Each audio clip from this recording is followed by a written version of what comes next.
बिस्मिल्लाहिर्रहमानिर्रहीम। नाज़रीन, मैं हूं टिका खान सानी और आप मेरा यूट्यूब चैनल देख रहे हैं। आज कौमी असम्बली में वफाकी बजट पेश कर दिया गया है।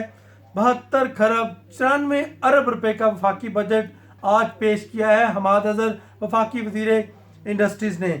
इसका जो महसूलात का हदफ है वो 4963 अरब रुपए रखा गया है। इसके साथ साथ दिफाई बजट 12 खरब 89 अरब रुपए रखा गया है। इसके साथ साथ तिबी शोबे के लिए भी 72 अरब, इसके अलावा तरक्याती बजट और साथ ही PSDP 650 अरब, NFC और दीगर मद में खासतौर पे कोरोना रिलीफ के हवाले से, यूथ के हवाले से, इसके साथ साथ इसको टैक्स फ्री बजट कहते हैं। अगर टैक्स लागू भी किया गया तो चंद चीज़ों पर आज हम कौमी असम्बली में मौजूद थे। वज़ीर आज़म इमरान खान भी मौजूद थे। सरकारी मुलाजमीन की तनख्वाहों के हवाले से किसी किस्म का कोई फैसला नहीं किया गया। इसके साथ साथ इस वफाकी बजट को टैक्स फ्री बजट कहा जाता है और अपोजिशन ने इस दौरान प्ले कार्ड्स उठा रखे थे, बैनर्स उठा रखे थे, जिस पर यकीनन इसको आटा चोर, बिजली चोर, चीनी चोर के नारे दर्ज थे और उन्होंने मुसलसल इस दौरान नारेबाजी की। अगरचे ये रवायती तौर पर जिस तरह हंगामा रही होती है बजट के दौरान, वो देखने को नहीं मिली। हम मुसलसल देख रहे थे वज़ीर आज़म इमरान खान, शाह महमूद कुरैशी, मशीर ख़जाना मौजूद थे और हमाद अजहर पेश कर रहे थे वफाकी बजट। बाकी भी चूँकि महदूद तादाद रखी गई थी, 50 नशिस्तें हुकूमती बेंचों की थी और 50 अपोजिशन की। अपोजिशन के तकरीबन हर नशिस्त पे जो सामने वाली नशिस्तें थी उस पर बैनर्स, प्ले कार्ड्स उठा रखे थे उन्होंने और मुसलसल कोई डेस्क बजा रहा था, कोई बजट कॉपियाँ बजा रहे थे, तो कोई इसको नामंजूर के नारे लगा रहे थे। इस वक्त चूँकि हम दोनों मौजूद थे, राजा उस्मान ताहिर जो कि इकोनॉमी कवर करते हैं, बड़े अच्छे रिपोर्टर, इनसे हम बात करते हैं आज के बजट की मजमूई सूरत हाल। आज यकीनन असम्बली में तो हमने देखा हंगामा रही जिस लेवल की थी। कोई इसको कोरोना कह रहा है बजट, कोई इसको कह रहा है कि बहुत फ्रेंडली बजट है ताजरों का, कोई अवाम दोस्त बजट करार दे रहा है। तो ज़्यादातर राय मुस्बत आ रही हैं।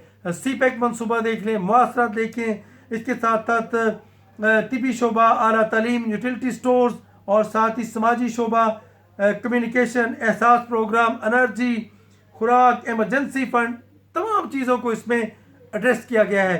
राजा उस्मान ताहिर से हम मुख्तसर बात करते हैं कि वो बताएंगे हमें कि टैक्स किन चीज़ों पर लगे और किन चीज़ों पर टैक्स नहीं लगाए गए। राजा साहब, एक तो ये बताइएगा राजा उस्मान ताहिर, इसको हम टैक्स फ्री बजट क्यों कहेंगे जबकि इसमें कुछ चीज़ों पे टैक्स लगाया भी गया है? जी बिल्कुल सानी साहब, सबसे पहले तो मैं आपको ये बताता चलूँ कि आज का जो बजट पेश किया गया है कौमी असम्बली में वो इंतहाई मुनासिब बजट है। इसको हम टैक्स फ्री बजट इसलिए कह सकते हैं कि कोई नया टैक्स नहीं लगाया गया। ये उन लोगों के ऊपर टैक्स लगाया गया है जो आवाम की जेबें जो है, आवाम की जेबों से पैसे निकाल रहे हैं और अपनी नाजायज़ जो मुनाफा हो रही है वो कर रहे हैं, उनके ऊपर टैक्स लगा है। जिस तरह बाज़ स्कूल ऐसे हैं जो सब बहुत ज़्यादा फ़ीसें वसूल करते हैं और वालिदैन का हमेशा ये शिकवा रहा है कि वो बहुत ज़्यादा फ़ीसें जो हैं वसूल की जाती हैं। तो इस तरह गवर्नमेंट ने यह फ़ैसला किया है कि जो स्कूल सालाना 200 लाख रुपए जो है 2 लाख रुपए से ज़ायद की सालाना फ़ीस वसूल करते हैं, उनके ऊपर 100% जो है वो टैक्स कर दिया गया है। तो मैं समझता हूँ ये एक बेहतर फ़ैसला है हुकूमत की जानिब से। लेकिन इसमें जो स्कूल वाले हैं, जो स्कूल मालकान हैं, वो मज़ीद एजुकेशन महंगी करेंगे। ये भी एक फैक्टर है। जब उनके ऊपर टैक्स लगेगा, उनके अपने जेब से तो देना नहीं है, वो आवाम से वसूल करेंगे। तो इस हवाले से एक थोड़ी सी तशवीश की बात है। दूसरा, आपको ये बताते चलूँ कि जो बड़ी गाड़ियाँ हैं, डबल केबन गाड़ियाँ जो आम बंदे की पहुँच से भी दूर हैं, उसके ऊपर जो है वो टैक्स में उसमें इजाफा किया गया है। और साथ ही साथ जो सिगरेट्स हैं, जो सिगार हैं और जो दीगर इस तरह की चीज़ें हैं जो गरीब लोग इस्तेमाल नहीं करते हैं, उसके ऊपर टैक्स में और फेडरल एक्साइज ड्यूटी में इजाफा किया गया है। और साथ ही साथ जो पाकिस्तान में मैन्युफैक्चरिंग होती है मोबाइल्स की, उनके लिए ये अच्छी खबर है कि मोबाइल फ़ोन जो पाकिस्तान में बनते हैं, जो पार्ट्स इंपोर्ट किए जाते हैं, वो फ़ोन अब सस्ते होंगे और आवाम को सस्ते फ़ोन पाकिस्तान की जो लोकल मैन्युफैक्चर किए जाते हैं वो आवाम तक पहुँच सकते हैं। सस्ते फ़ोन होंगे, पहले बहुत महंगे फ़ोन थे, अब सस्ते हो जाएंगे। और इसके साथ साथ जो है इस बजट के ऊपर थोड़े से जो सवालिया निशान उठाया जा रहा है वो ये उठाया जा रहा है कि जो टैक्स कलेक्शन का हदफ गवर्नमेंट ने रखा है 4963 अरब रुपए जो हैं, ये किसी भी सूरत जो है ये महसूलात जो हैं ये नामुमकिन है टारगेट अचीव करना। गुज़श्ता साल भी हुकूमत ने 555 अरब रुपए का टारगेट रखा था, जिसको रिवाइज़ किया गया था। तो इस बार भी यही कहा जाता है कि ये टैक्स जो कलेक्शन का जो टारगेट रखा गया है ये इंतहाई मुश्किल होगा और हुकूमत को फिर रिवाइज़ करना पड़ेगा इसके ऊपर। ताहम ओवरऑल अगर देखा जाए तो बजट अच्छा है, आवाम के लिए अच्छा है, लेकिन ये उसी सूरत अच्छा है कि अल्लाह करे कि मज़ीद आने वाले दिनों में कोई मिनी बजट ना लाया जाए, क्योंकि खदशात ज़ाहिर किए जा रहे हैं कि IMF की जानिब से सितंबर में ये कहा गया है कि बिजली और गैस की कीमतों में इजाफा किया जाएगा और जो दीगर चीज़ें उनमें भी इजाफा किया जाएगा। तो अल्लाह करे ये बजट ही रहे, मिनी बजट इसमें कोई नया शामिल ना अच्छा, हो। इसमें तो ये बताइएगा, अच्छा है। आपके पास तफसीलात है थोड़ी सी, ज़रा ये इसके बारे में भी बताइएगा नाजरीन को कि वो जान सकें कि क्या क्या चीज़ें हैं जिन पर टैक्स लगा है। डिटेल ज़रा बताइएगा इस पर। जी, इसमें जो वफाकी हुकूमत की जानिब से बजट कौमी असम्बली में पेश किया गया है, इसमें मोटरसाइकिल रक्षा सस्ता हुआ है, जबकि डबल केबन गाड़ियां हैं वो महंगी हुई हैं। इस तरह वफाकी बजट में ऑटो रक्षा, मोटरसाइकिल रक्षा, 200 सीसी तक जो मोटरसाइकिलें हैं इन पर एडवांस टैक्स जो है वो ख़त्म कर दिया गया है, जिसके बाद इनकी कीमत में कमी आएगी। जबकि डबल केबन गाड़ियाँ जो बहुत हाई फाई लोग यूज़ करते हैं वो महंगी होंगी, उनके ऊपर टैक्स की शरह जो है वो बढ़ा दी गई है। इस तरह मकामी तौर पर जिस तरह मैंने पहले आपको बताया कि मोबाइल फ़ोन के जो पार्ट्स सस्ते होंगे, वो सस्ते होंगे। अच्छा, सिगार सिगरेट और एनर्जी ड्रिंक्स कौन से हैं जो महंगे होंगे? एनर्जी ड्रिंक्स इसमें एक जिस तरह जो बाहर से इंपोर्ट की जाती है एनर्जी ड्रिंक्स, जिस तरह इनके नाम मेरे जहन में भी नहीं आ रहे। अच्छा, एनर्जी ड्रिंक्स कितनी महंगी हुई हैं? 100% इनके ऊपर जो फेडरल एक्साइज ड्यूटी है उसमें 100% करने की तजवीज़ दी गई है, जबकि जो एनर्जी ड्रिंक्स हैं इनके ऊपर जो है 25% इजाफी फेडरल एक्साइज। अच्छा, शिनाख्ती कार्ड के साथ जो कैश ट्रांजेक्शन की हद थी 50,000 रुपये थी, उसके बाद ऊपर टैक्स लगता था, अब कितने में लगेगा? जी, पहले इस तरह था कि जो हुकूमत की जानिब से FBR की जानिब से ताजरों को ये कहा गया था कि कोई भी शख्स आपसे जो ख़रीदारी करेगा वो जब 50,000 तक ख़रीदारी करेगा तो वो ज़रूरी है कि आप उसका शनाख्ती कार्ड का डेटा लें। तो इस हवाले से हुकूमत की जानिब से ये एक अच्छा इक़दाम किया गया है कि अब उसको बढ़ाकर 1 लाख रुपये तक कर दिया गया है।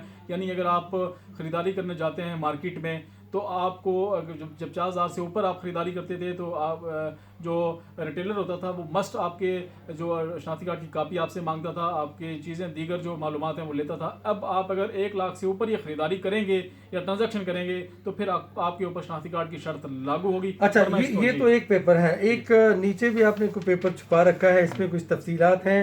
ये बताइएगा कि ट्रांसपोर्ट कितनी सस्ती होगी। पाकिस्तान रेलवे के लिए मैं बताऊं कि 40 अरब रुपए रखे गए हैं इस दफ़ा। फिर CPEC के लिए 118 अरब, कामयाब जवान प्रोग्राम के लिए 2 अरब रुपए रखे गए हैं और ये कर्ज की सूरत में यूथ को मिलेंगे। ई गवर्नेंस के लिए 1 अरब रखा गया है, ज़राअत के लिए 10 अरब, इसके अलावा फॉरेन टैक्स रेवन्यू 145 अरब, तिबी शोबे के लिए 75 अरब, आला तालीम के लिए 64 अरब रखे गए हैं। यूटिलिटी स्टोर के लिए राज साहब ये पहले कितनी थी? 50 अरब रुपए की सब्सिडी दी गई है, पहले भी इतनी ही थी? जी, पहले गवर्नमेंट ने 200 रुपये की सब्सिडी दी थी और कोरोना वायरस की पेश नज़र जो सूरत हाल है, गवर्नमेंट ने पिछले 2 माह से तमाम यूटिलिटी स्टोर्स के ऊपर चीनी और आटे के ऊपर और दीगर जो ज़रूरी अशिया हैं जो आवाम सुबह शाम ख़रीदारी जिनकी करते हैं उनके ऊपर भी जो है वो हुकूमत ने सब्सिडी दी थी। तो अब मज़ीद 50 अरब रुपये की सब्सिडी दी गई है यूटिलिटी स्टोर्स के ऊपर। तो इंशाल्लाह उम्मीद यही है कि अब यूटिलिटी स्टोर्स के ऊपर मजीद जो है वो चीज़ें महंगी के बजाय सस्ती, मयारी और सस्ती होंगी। इसके अलावा देखिए NFC अवार्ड जो उसको रिव्यू करने का फैसला किया गया है, लेकिन 2,874 अरब इस जो है वो NFC अवार्ड के तहत सूबों को दिए जाएंगे।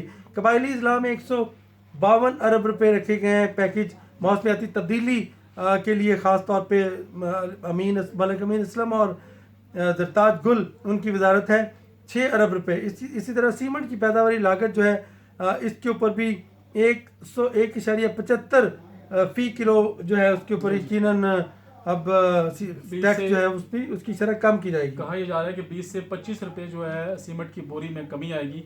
तो इस तरह आवाम के लिए अच्छी खबर है कि सीमेंट की कीमतों में कमी होगी और जो सरिया की सनत है उसमें भी कमी की गई है, वो भी अब जो तामीराती शोबा है ये अच्छी खबर है आवाम के लिए कि उसमें कमी है। और साथ ही साथ ये भी अच्छी खबर है कि हुकूमत ने गुज़श्ता जो माली साल 2019-20 था उसमें कैपिटल गेन टैक्स आयद किया था, तो इस बजट में वो भी ख़त्म कर दिया गया है। अब आप प्रॉपर्टी की में इन्वेस्टमेंट कर सकते हैं बआसानी, आपको कैपिटल गेन टैक्स नहीं देना पड़ेगा, क्योंकि पहले ये था कि अगर आप मकान तामीर करके उसको फ़रोख्त करते हैं, यानी 7 साल से कबल अगर उसको आप तामीर करके फ़रोख्त करेंगे तो आपको कैपिटल गेन टैक्स देना पड़ता था, जो अच्छा खासा था।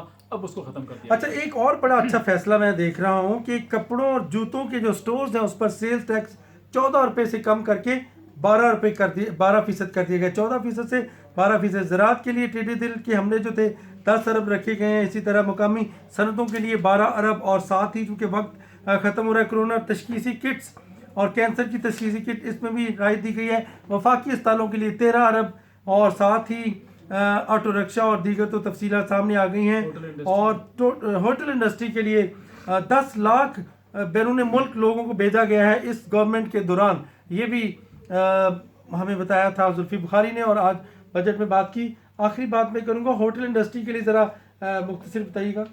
जी बिल्कुल, कोरोना वायरस के बायस होटल इंडस्ट्री बड़ी तबाही का शिकार है, और काफ़ी अरसे से हम ये देख रहे हैं कि तमाम होटल जो है मुल्क भर में उनको बंद कर दिया गया था। और अब क्या रिलीफ है? तो इस दफ़ा हुकूमत ने उनके ऊपर जो टैक्स की शरह थी वो कम कर दी है, यानी 6 माह के लिए टैक्स की शरह 1.5% से कम करके 0